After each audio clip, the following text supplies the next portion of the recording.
A nossa conversa neste episódio é com alguém que acredita que quem fica rico na política não fez a coisa certa. Atualmente, elegeu a fiscalização do uso do dinheiro da educação como missão política. Um homem de bandeiras que conseguiu quebrar a hegemonia de poder e chegar à prefeitura de Manaus. Quando saiu, foi ser blogueiro. Eu tô falando dele, Serafim Corrêa, o Sarafa. Serafim Corrêa, desistiu dos cargos de executivo? Sim, eu entendo que aos 71 anos hoje, é um momento de você abrir o espaço para os mais jovens. E foi por essa razão que eu já, desde 2017, quando eu completei 70 anos, eu dei por atendida a minha responsabilidade de concorrer a cargos executivos. Eu disputei o governo do estado uma vez e creio que a prefeitura de Manaus eu disputei em 96, 2000, 2004, 2008, 2012, 2016. Disputei 6 vezes. Não, e eu digo isso porque assim, a gente fala muito dessas novas lideranças e tudo mais, mas a minha recordação é de quem inaugurou isso, né, esse rompimento com os grupos de poder aqui no estado, foi você, né? Antes de mim, o Arthur tinha rompido em 88. O Arthur tinha tido, exatamente. E eu, em 96, rompi de novo.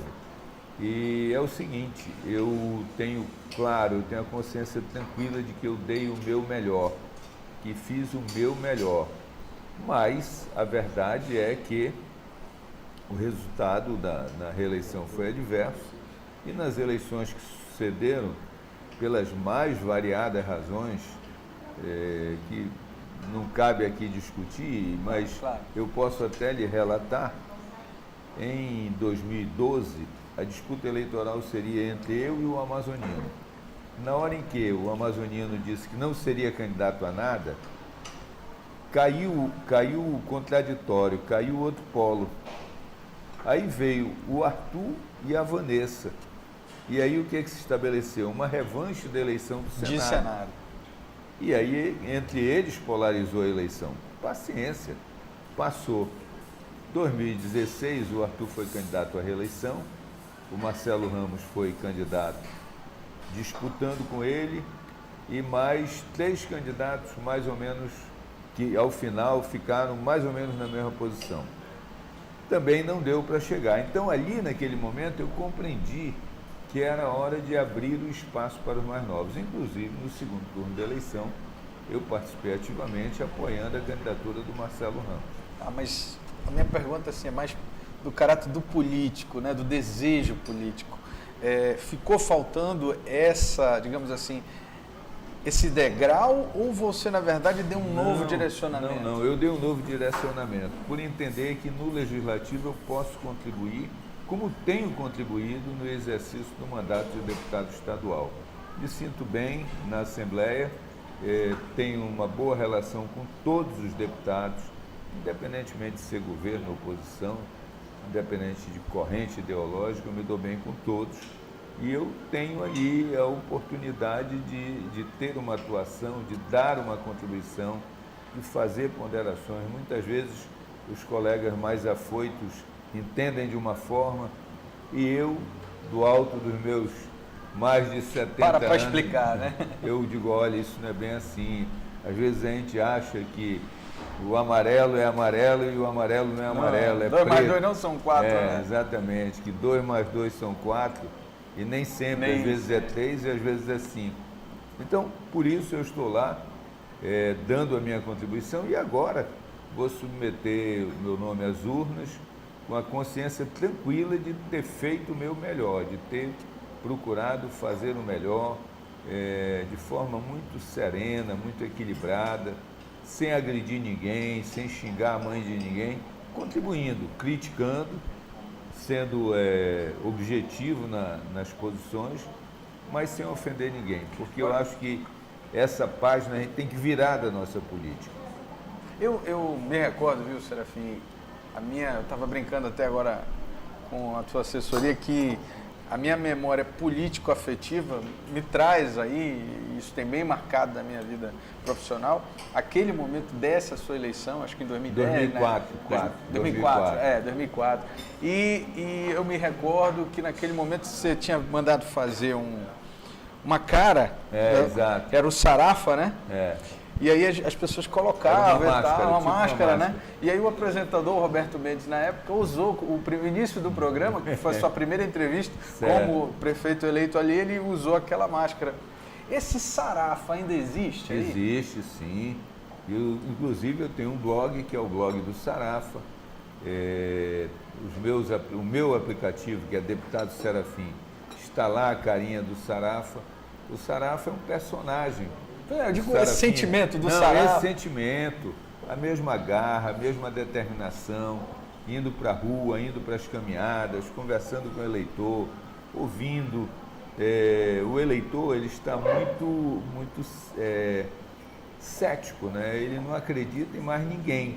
Falta coerência muitas vezes, né? Com a graça de Deus, as pessoas até podem dizer... chegou a comida aí. Chegou a comida, exatamente. Elas até podem dizer que não concordam comigo, mas elas me respeitam, elas me ouvem, elas entendem aquilo que eu estou falando. Isso daí é um prêmio enorme. Hoje você tem em Manaus políticos que não se dispõem para a rua sem segurança. Políticos que não sobem e descem Eduardo Ribeiro. Acho que no Brasil, tá assim. No Brasil inteiro você tem essa situação. Políticos que não conseguem viajar em avião de carreira. Isso é um... Então isso é uma coisa cruel. E eu, com a graça de Deus, ando de cabeça erguida, falo com as pessoas e, como te disse, elas podem até não gostar de mim, mas me respeitam. Você fala isso e eu me recordo, isso me traz, na verdade, né, essa cobrança que o eleitor hoje faz da coerência. Sim. Né? Assim, é muito difícil para o eleitor compreender, às vezes, uma decisão política que é feita com base apenas no interesse de se galgar uma posição. Sim, sim. E o que eu vejo na tua carreira política é uma coerência, na verdade. Né? Você, na verdade, no seu discurso sempre muito de cobrar das suas bandeiras, a gente vai falar um pouco mais sobre isso. Você nunca abandonou isso por conta de cargo, né? De forma alguma, e eu estou há 32 anos no mesmo partido. São poucas as pessoas no Amazonas que estão há 32 anos no mesmo partido. A grande maioria dos políticos, ele troca de partido como quem troca de camisa. Só para ter uma condição favorável. Eu me filiei ao PDT em 1986, quando eu fui candidato a vice-governador. Em 87, um ano depois, eu fui candidato a vice-governador em 86. Em 87, eu me filiei ao PSB e fui candidato a vereador. Me elegi vereador, fui reeleito vereador em 92, aí começou 96 disputei prefeitura, enfim, mas eu mantenho a minha linha, entendo que a linha do PSB é uma linha de coerência. Temos a referência histórica de Jamil Haddad, de Miguel Arraes, de pessoas que deixaram exemplos. E diria, assim, até ousando um pouco mais, beliscaram a presidência da República. Exatamente. Em 2014, o Eduardo Campos, que foi o grande sucessor, estava muito próximo. E se ele não ganhasse em 2014, em 2018 ele ganharia. Lamento aquele acidente, nós... além de tudo, Como é que foi aquele momento dentro do partido? Trágico. Veja você que 4 anos depois nós não temos uma liderança nacional. Nós não conseguimos preencher aquele lugar. E o resultado disso é que nós decidimos, em Congresso Nacional do nosso partido, que nós ficaríamos neutros para presidente. Temos veto a um único candidato, por entender que esse candidato é o atraso, é uma maluquice e seria uma loucura admitir a hipótese Você nem de dizer votar. o nome, né? Não, vou dizer. É inadmissível para nós votar em Bolsonaro, porque ele não tem nada para oferecer à sociedade. Todos os outros, de alguma forma, a seu modo, sob a sua ótica, alguns mais liberais, outros mais estatistas, outros no meio, um tanto, nem tanto mais, nem tanto... exatamente. Mas ele é uma soma de maluquices. Aquela de ele ensinar a criança a atirar, que é isso? Ele agredia as mulheres, quer dizer, sempre uma postura totalmente em descompasso com a sociedade. Agora, claro, como uma parcela significativa da sociedade está indignada, está cética, não acredita em absolutamente nada, Álvaro, ela vê nele um salvador, mas ele não é um salvador, ao contrário, ele é um complicador. Agora, ainda bem que o povo brasileiro, na sua média, tem serenidade e equilíbrio, tanto que ele é o primeiro sem o Lula na pesquisa, mas no segundo turno ele não ganha de ninguém. Ele, por enquanto, ganha do Haddad. Quando o Haddad virar candidato e começar a se expor, ele vai Diga-se nem de do Haddad passagem, é uma pessoa que tem algo que falar, veja, né? O Haddad, né? é um quadro preparadíssimo. Tem uma coisa que pouca gente sabe. Mas o Haddad, como ministro da Educação, ele criou o Fundeb. Eu era prefeito, era da Frente Nacional de Prefeitos. Ele nos chamou para explicar o Fundeb. Não, e eu assisti uma palestra dele em Brasília e eu realmente não o conheci e fiquei impressionado. Não, ele é um homem qualificado, preparado. E aí, segundo alguns, ele tem um defeito. E segundo outros, esse que seria o defeito dele é apontado como qualidade. Diz que ele é o mais tucano dos petistas. Ele é da USP, da mesma escola que formou o Fernando Henrique. E ele e o Fernando Henrique são uspianos, como eles se autoproclamam. Quem se forma na USP se autoproclama dizendo, olha, eu sou uspiano. Quer dizer, ele é diferenciado, ele está no outro nível. Outro patamar, outro patamar. E realmente é uma das melhores universidades brasileiras. Agora, a política brasileira também, ela tá sendo muito questionada, né? A gente vê uma desesperança nas pessoas e, claramente, aquele discurso do novo, né, que continua, né? Sim, Pelo menos sim. nas últimas eleições a gente fala, o novo, mas agora eu sinto que existe uma nova significação para esse momento, que é o diferente. Exatamente. Não é só o novo, ele tem que ser diferente, né? Exato. E eu acho que mais do que nunca os nossos candidatos a presidente, como os nossos candidatos a governador, não basta eles dizerem o que eles pretendem fazer, mas como eles pretendem fazer. Eu acho que já está nesse... Está no nível maior. E mesmo as pessoas mais humildes, elas sabem distinguir isso. Não basta ser a proposta solta, Álvaro, porque você tem limite de recursos. O Brasil vive um desequilíbrio em suas contas muito grande. E a tendência é isso se aprofundar e nós temos uma crise maior ainda. Nós temos que resolver duas crises. A primeira é a crise da dívida pública. Como é que nós vamos rolar essa dívida? E segundo problema é a crise da Previdência. E essa crise não decorre de culpa de A, de B ou de C. Essa crise decorre da seguinte circunstância. Nós, graças a Deus, estamos vivendo mais. Aumentou a expectativa de vida. Nos anos 30, quando a Previdência Social foi criada, a expectativa de vida era 50, no máximo 55 anos. Eu tô te cortando. Hoje é 75. Não, eu vi, não sei se você viu agora um recorte de jornal da época que dizia exatamente isso, né? Dizia assim, ônibus invade casa de idosa de 40... Não, velhinha. Velhinha de 40 e poucos anos, né? De 43 anos. Olha... Porque né? naquela época, 43, o cara já estava caminhando para a morte. Agora, a idade média do brasileiro é 75 anos. Você está com 71, né? 71. E, com certeza, boa parte dessa sua vida é dedicada à política. Sim. Viveu aí, certamente, Sim, regime sim. militar, tudo isso. E como é que é viver a política não estando, digamos assim, sempre ao lado de quem está no poder? Assim, existe muita perseguição? Essa que eu queria... Existe. Você sofreu muita perseguição? Olha só, eu praticamente, só fiquei no governo os 4 anos. No seu período, né? Depois disso, eu fui oposição sempre. Claro que eu não fui uma oposição raivosa, eu, como lhe disse, não agredi ninguém.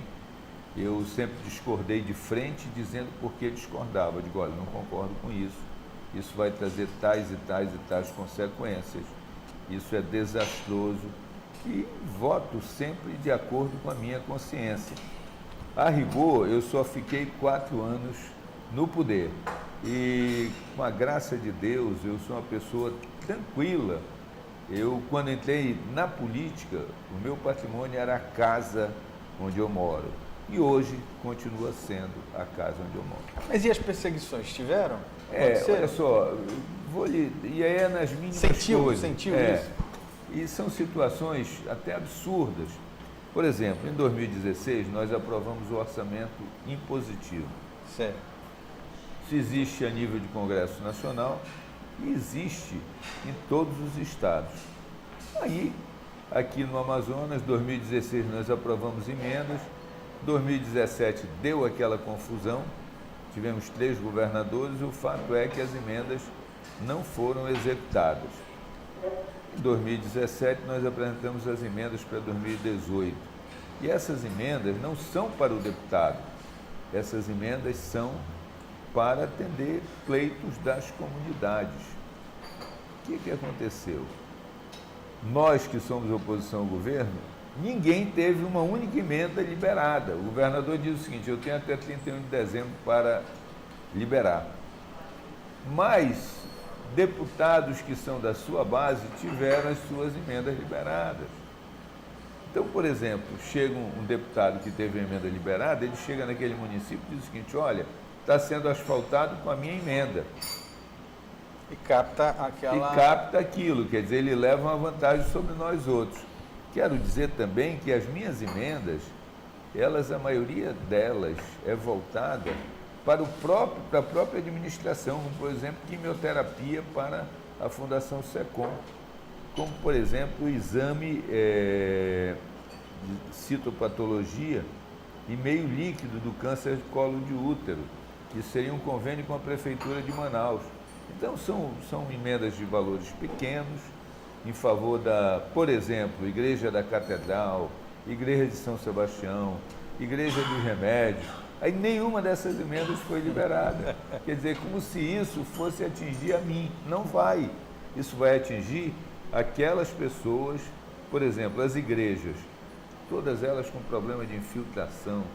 Aquilo é patrimônio histórico, os telhados estão arcaicos e, no entanto, está lá essa situação. Mas, só um pequeno exemplo. Claro, claro. Agora, falando um pouquinho de vocação, né? Eu, particularmente, tenho a opinião de que o bom profissional é aquele que é vocacionado, é aquele que dedica a sua vida àquilo.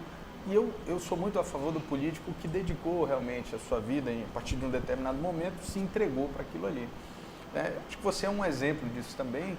E aí, o que a gente consegue observar hoje é muita gente querendo entrar na política para fazer da política talvez um negócio, talvez uma oportunidade de alcançar aqui, outra ali, né? Deixa eu lhe colocar uma coisa, e não sou apenas eu que digo isso, eu estou apenas repetindo aquilo que eu já ouvi de outros políticos. Quem fica rico na política é porque não fez a coisa certa. Na política você melhora de vida, você tem status, você tem um salário melhor, mas você não fica rico. Então, quem enriqueceu na política fez coisa errada. É muito simples. Por exemplo, um deputado estadual, ele ganha R$18 mil líquido. É um bom salário. É um bom salário. Poucas pessoas têm um salário igual a esse. Ou seja, já daria uma boa melhora de vida. Né? Ele melhora a vida dele, mas com 18 mil por mês... Você não fica rico. Ele não vai ficar rico, entendeu? No entanto, isso está valendo para o Brasil inteiro, não estou fazendo nenhuma referência local, até para não criar nenhum problema, mas não é isso que a gente vê. Agora, cabe à população julgar. Não é? Eu acho que quem tem que tutelar o político é o povo. No meu caso, eu trabalhei 11 anos na iniciativa privada. Aí eu entrei na Receita. Fiquei 28 anos na Receita. Aí, com 39 anos de serviço, isso foi em 2005, tinha 58 anos de idade, Resolveu. eu me aposentei. E a partir de 2005, quando eu entrei na prefeitura, eu me aposentei. Por várias razões. Eu tinha tempo. Segundo lugar, eu ia ficar afastado da Receita, e afastado da Receita ninguém poderia entrar no meu lugar, porque não abria vaga. Então, na hora que eu me aposentei... Você empataria ali uma posição. Não, né? e criaria um problema para a própria repartição. Então, eu entendi que era meu dever me aposentar e seguir, me dedicar integralmente à política. Quando saí da prefeitura, eu fui concluir o meu curso de advogado. Concluí o curso de Direito. Virou blogueiro também. Também. E o blogueiro eu já explico por quê. Fui concluir meu curso de Direito, concluí meu curso de Direito em 2010, em 2011 eu passei na OAB, e quero dizer aos amigos que que já são bacharéis em Direito e que têm alguma dificuldade na questão da aprovação na OAB, a prova é difícil, é verdade, mas se você tiver foco, você passa. Eu passei na OAB, já tinha 64 anos, e foi assim. Eu terminei o curso, me matriculei num cursinho e me dediquei integralmente. Aí chegou um sábado que tinha um simulado, mas era o sábado da bica. Há 25 anos que eu descia na bica. Aí eu desafio, Aí hein? eu disse para Lídia, para minha esposa, eu digo, Lídia, este ano eu não vou descer na bica. Por quê? Porque eu tenho que ter foco. Se eu tiver foco, eu passo. Se eu não tiver foco, eu não vou passar. Aí fui e fiz, muito bem. Aí a primeira fase, o que ocorreu? Um monte de gente vendo o que eu estava fazendo. Muita gente torcendo para eu passar, mas muita gente torcendo para eu não passar. Inclusive algumas notinhas plantadas, insinuando assim, olha, eu quero ver se ele passa e tal. Aí eu passei. Aí disse, não, na primeira fase é fácil, eu quero ver passar na segunda. Aí continuou as piadas, aí eu passei. Aí ninguém disse mais nada. Aí ninguém fala mais nada. Agora a história do blog do Sarafa foi o seguinte, eu saí da prefeitura em 2008, no dia 1º de janeiro de 2009, passei o cargo, fui lá, entreguei as coisas, fiz a transição de cabeça erguida, dei o meu melhor, mostrei tudo o que tinha de positivo, o que tinha de negativo, o que tinha pendente, quais eram os caminhos que eu entendia que deveriam ser seguidos, e viajei. Eu pretendia ficar um mês fora, mas com 10 dias fora, eu comecei a receber telefonema e tudo mais, que assim, o amazoniano que me sucedeu começou a abrir bateria falando coisas horrorosas, como se eu tivesse destruído a prefeitura. Eu digo, não, peraí. Aí eu voltei e comecei a dar entrevista. Mas o que é que eu senti? É que as minhas entrevistas aí eram diferentes. Eu fora do poder, ali. Eu dava uma entrevista, aí a minha entrevista saía desse tamanho. Quando a acusação era contra mim, saía desse tamanho. Aí eu criei o blog. E ele foi inaugurado no dia da Zona Franca, 28 de fevereiro de 2009. Aí saía a matéria, eu não perdia tempo, eu já respondia no meu blog, entendeu? E aí, o que aconteceu? A partir do blog, o respeito voltou. Porque as pessoas tinham medo que eu... Por exemplo, houve uma situação aí que um cidadão começou a fazer umas graças, aí eu dei uma resposta no blog. Talvez tenha sido a coisa mais virulenta que eu fiz no blog. E ela é até suave. Eu disse o seguinte, olha, eu não tenho medo de homem, muito menos daqueles homens que se escondem debaixo das saias de mulheres. Aí isso, os caras, porra... E aí isso começa o blog, o pessoal a replicar e tal, aí veio para o equilíbrio. Hoje o blog eu publico artigos meus, artigos de amigos, notícias de alguma forma, agora sem o viés de atacar alguém. Agora, claro que se eu for agredido, e há alguns anos eu não sou agredido mais, eu responderei de pronto, né? Agora, inclusive montar uma série de coisas, legal. como a questão da água, Possibilidade, do terminal né, pesqueiro. Eu tenho um arquivo fantástico de fotos, eu tenho um arquivo enorme de documentos. Você deixa de depender, né? Deixa de depender. E você, não, porque no teu blog você escreve o que você quer, ninguém vai cortar e você pode ilustrar da maneira como você quiser. Muito bom. Agora, Serafino, você falou aí do blog e assim, a gente percebe que na tua atuação você tem alguns direcionamentos bem específicos. Sim. E tem aquele político que é generalista, né? Sim. Que na verdade, se tu for perguntar, ele não tem absolutamente nada muito direcionado. Certo. Você acha que político tem que ter bandeira? Sim, tem que ter bandeiras. E eu aproveito que hoje você vê muito o seguinte, o cara diz, eu quero ser deputado para construir a avenida tal, eu quero ser deputado para construir um hospital em Tabatinga, eu quero ser deputado para fazer uma escola em Parintins, eu quero ser deputado para construir uma feira coberta em Quari. O deputado não faz nada disso. O deputado, ele tem, em primeiro lugar, legislar, ele está indo para o poder legislativo. Você legisla fazendo leis. Agora, as leis não são apenas aqueles projetos que você apresenta, mas as discussões que você participa para resultarem em leis. E lhe dou uma informação que você talvez se assuste. O poder legislativo não pode legislar sobre tudo. A maioria das matérias que dependem, que criam despesas, são privativas da iniciativa do Poder Executivo. Ou seja, boa maioria. A maioria, porque tudo cria despesa. Então, o Poder Legislativo é muito limitado. Agora, ele tem poder de fogo para discutir o orçamento, para discutir a lei de diretrizes orçamentárias, o plano plurianual. Por exemplo, a questão dos cartórios, regimento de custas. Eu acho que esse regimento está muito elevado. Isso faz um mal enorme para o nosso povo. Isso começa a ficar ruim até para os donos de cartório. Muito bem, eu quero mudar. Os 24 deputados querem diminuir, mas nós não temos essa iniciativa. Essa iniciativa é privativa do Judiciário. Perfeito. Você quer mudar uma lei que trata do Ministério Público? Não pode. Eu quero mudar uma lei do TCE, que é um órgão auxiliar da Assembleia. Eu também não posso, porque é privativa a iniciativa do TCE.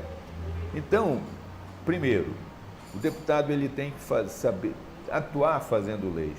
Eu sou da CCJ e, por ser advogado, eu termino atraindo para mim um número muito grande de relatorias. Propostas, né? Eu vou até ver as estatísticas.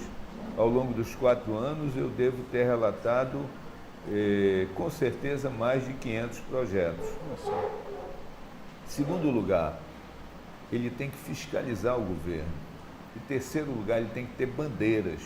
Ele tem que dizer o que ele pensa sobre Zona Franca, sobre alternativas para o nosso desenvolvimento, falar sobre a relação do Estado com os municípios, falar sobre a organização administrativa. Enfim, ele tem que ter bem definido o que ele quer. Sobre isso, eu tenho aqui 2 trabalhos, são essas 2 cartilhas. A primeira é essa aqui, ó, Transparência, o Controle Social e a Cidadania. E vou lhe contar a história desta cartilha. Em dezembro de 2016, os 5 maiores municípios do Amazonas, Parintins, Itacoatiara, Manacapuru, Quari e Iranduba, os prefeitos não se reelegeram, ou não podiam mais ser reeleitos, ou nem disputar a eleição. E aí, eles dizem assim, olha, não tem dinheiro para pagar novembro, dezembro, nem o 13º. Não vou pagar salário de ninguém, perdi a eleição. Aí eu fui ver. Muito bem. Simplesmente, eles tinham recebido um mínimo de 15 milhões, o máximo de 20 milhões, isso era 28 de dezembro. Aí eu decidi fazer essa cartilha para ensinar o cidadão como é que, através do site do governo federal ou o site do governo estadual, ele consegue saber quanto entrou nos cofres dos municípios. Eu não preciso te dizer que os prefeitos viraram meus inimigos, porque a partir daí todo cidadão sabe. Mas o melhor estaria por vir. Com esse trabalho, eu pude chegar neste outro aqui, que é o Fundeb. O que aconteceu? Em julho de 2017, houve um repasse extraordinário do governo federal. Ele mandou para o Amazonas 530 milhões de reais de Fundeb, restos de Fundeb de anos anteriores. Ou seja, através dessa fiscalização nos sites, desse acompanhamento, digamos desse assim, acompanhamento, a gente conseguiu descobrir. E aqui é uma equipe toda no gabinete e tenho a alegria de ter pessoas muito competentes trabalhando nisso. O fato é que nós identificamos. O Davi estava como governador interino. Eu fui lá, conversei com ele, ele disse sim, chegou esse dinheiro, para o governo do estado foram 236 milhões e para os municípios 294 milhões. Nessa conversa com ele disse, Serafim, chegou o dinheiro, pior é que nós estamos numa dificuldade. Como tem um processo eleitoral, eu não posso dar aumento para os professores. Era o processo da eleição suplementar. Eleição suplementar. Aí eu disse, você não pode dar aumento, mas você pode dar o abono. Porque senão esse dinheiro vai ficar em caixa e quando entrar o novo governador... Pode usar para outra coisa. Ele pode usar para outra coisa ou até mesmo para dar abono. Então é melhor você dar o abono logo. Foi o maior abono da história da educação do Amazonas. E isso ficou marcado. Aí nós lançamos esta cartilha aqui, Fundeb. Aqui você chega até a conta bancária, a entrada do dinheiro. O governo federal colocando o dinheiro na conta do município. Agora, o que não se tem? Como o prefeito gasta? Como o governo do estado gasta? Por quê? Porque a transparência deles é muito limitada em relação aos seus gastos. Ainda não avançou, né? Não, eles fazem questão de não detalhar. Só para você ter uma ideia, hoje o governo do estado, em 30 de junho, para ser mais preciso, o governo do estado tinha recebido algo em torno de 950 milhões de Fundeb e mantém em conta 450 milhões. Quer dizer, ele não usou nem metade, ele usou pouco mais da metade do dinheiro. Isso é um despropósito com a educação. A educação merece mais esse dinheiro. E eu participei, eu era da Frente Nacional de Prefeitos, e aqui na cartilha tem esta foto, ó. Eu aqui, como um dos prefeitos pela Frente Nacional de Prefeitos, conversando com o ministro da Educação sobre Fundeb, ele pedindo o nosso apoio para que nós ajudássemos uma tramitação rápida e uma aprovação rápida na Câmara dos Deputados e no Senado, o que de fato aconteceu. Eu tive a felicidade de, naquela altura, o Marcelo Serafim ser deputado federal. E ele foi um dos deputados federais que se empenhou na tramitação mais rápida e que, inclusive, votou a favor. Portanto, o Fundeb é uma coisa boa, ele veio para garantir um salário melhor para o professor. Agora, ele tem que ser aplicado em educação, 60% para o professor que está na sala de aula e 40% na escola, com profissionais que estão fora da sala de aula ou até mesmo com pequenas reformas, pequenas modificações no espaço físico, ou seja, com a manutenção e desenvolvimento do ensino. Então, lhe dei aí a atividade parlamentar. Exemplos claros de como a bandeira, né? Que exatamente, você tem que uma defender. bandeira bem clara. Bandeira da transparência, bandeira da educação, bandeira da fiscalização dos municípios, coisas do tipo. Agora, Serafim, para a gente encerrar a nossa entrevista, diante desse cenário que a gente está vivendo político, desse questionamento todo, você tem esperança ainda que a gente viva dias melhores desse mundo? Eu tenho esperança. Eu acho que o Brasil, nos últimos mais de 30 anos, a partir da redemocratização, da nova Constituinte, nós fomos superando coisas importantes que lá atrás nós não tínhamos conseguido. Primeiro, nós superamos a questão das instituições. O Brasil já tirou 2 presidentes da República através das vias normais, do impeachment, Sem sem acabar disparar com... uma bala. Nós não temos, esse é o mais longo período democrático. Se você pegar da proclamação da República até 1985, você nunca teve um período de 30 anos de democracia. Você sempre teve uma turbulência, um entreveiro no meio. De 85 para cá são 33 anos da ordem democrática, valendo aquilo que as instituições mandam. Aí depois nós vencemos uma outra batalha que não se vencia há muito tempo, que foi a derrota da inflação. Com mudança de plano real, estabilidade da moeda. E aí nós conseguimos algo mais. Na cultura do povo entrou o seguinte: não pode ter inflação, porque se tiver inflação, quem paga esse preço sou eu, principalmente o mais pobre. A classe média reage imediatamente. Se a inflação aumentar, ela reage. E agora nós estamos conseguindo também incluir na cultura da população o seguinte: é preciso ter transparência. Porque se não tiver transparência, vai ter corrupção. E a corrupção precisa ser combatida. A corrupção é um mal que faz uma devastação na vida das pessoas. Tem um economista americano, eu não lembro o nome dele agora, mas ele diz mais ou menos o seguinte, que a corrupção é igual a monopólio, mais poder discricionário, menos transparência. Se a transparência for total, não vai ter corrupção. Porque alguém vai botar a boca no trombone. Alguém vai falar. Alguém vai falar. Agora, se não tem transparência, dá no que dá. Por exemplo, caso da Petrobras. Inquestionável que houve corrupção na Petrobras. Não estou dizendo aqui que foi A, que foi B, que foi C. Agora veja, será que aqueles diretores da Petrobras, gerentes da Petrobras, tinha um gerente que tinha 100 milhões de dólares no exterior. Esse camarada tinha um poder ilimitado. Agora, esses atos dele, nunca ninguém tomou conhecimento. A sociedade não tomou, a imprensa não tomou.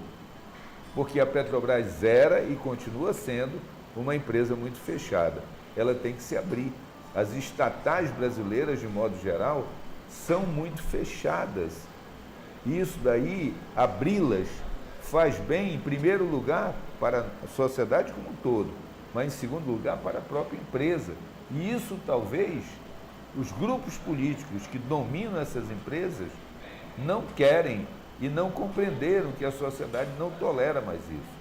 Então, entendo assim, foi importante nessas 3 décadas você ter superado, ter vivido o mais longo período da democracia, ter conseguido a estabilidade da moeda e ter a consciência de que a inflação é uma coisa ruim, que a corrupção é uma coisa ruim.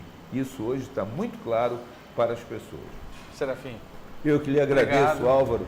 Sucesso, parabéns pelo programa, para todos nós. E desejo você aí sucesso nessa eleição também. Muito obrigado, muito obrigado. Grande abraço. Se você curtiu a conversa política de hoje, dá uma conferida nos outros episódios no canal BAN no YouTube ou na página do site O Poder e do site Imediato no Facebook. Toda segunda-feira, à noite, tem novidade.